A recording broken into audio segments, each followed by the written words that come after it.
Good afternoon, everyone. Welcome to Church of the Redeemer.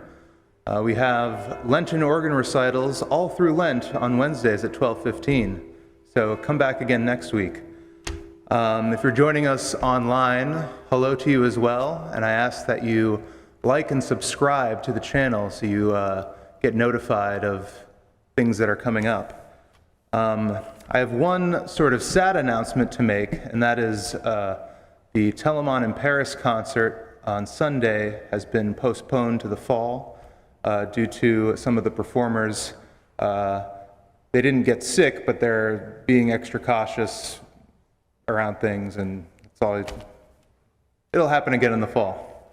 And on March 16th, the Chamber Orchestra of Sarasota will be here. They're doing two of the same concert at 5:30 and 7:30 p.m., and they'll be doing the Beethoven Emperor Concerto, as well as the Barber Adagio for strings. And it's some great music if you haven't heard it before. March 21st, we'll have our monthly Evensong service, and we'll be doing the Magnificat and Nunc Dimittis in D major by Leo Sowerby, as well as the Eyes of All Wait Upon Thee by Jean Berger.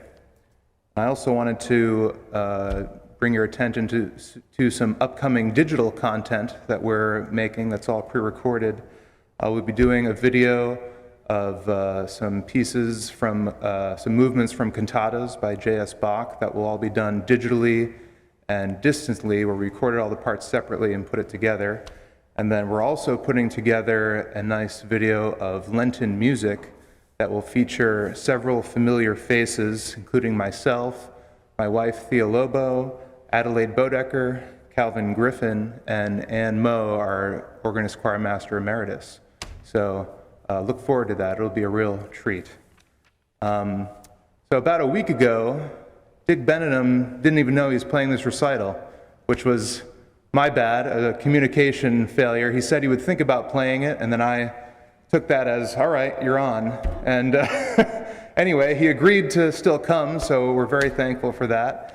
And it's going to be quite an exciting program. So without further ado, please welcome Dr. Richard Benedum.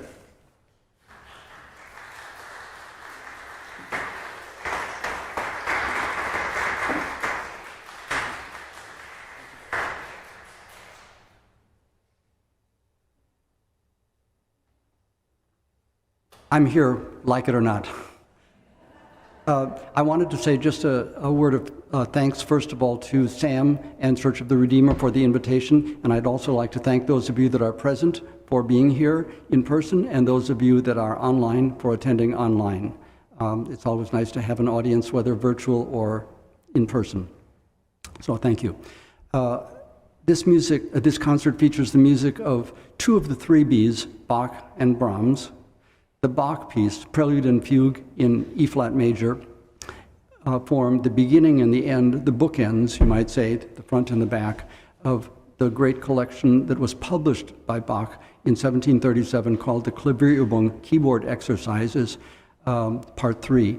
These are really much more than exercises, they're masterpieces. The Prelude and Fugue, as I said, are the bookends, and in the middle are chorale preludes, partly for the Sunday morning service and partly to reference the 6 parts of the Catechism of Martin Luther. There were 6 different dogmatic sections, doctrinal sections, the Lord's Prayer, confession, baptism, communion, etc. And there were hymns assigned to each of these that Luther wrote to explain the doctrinal principles of each of those topics, and Bach wrote large and small settings to match the large and small catechism of Luther for each of those settings. But as far as the Prelude and Fugue is concerned, it's Bach's great tribute to the Trinity. We can see this in several ways in a very obvious indication. First of all, 3 flats in the key signature of E-flat.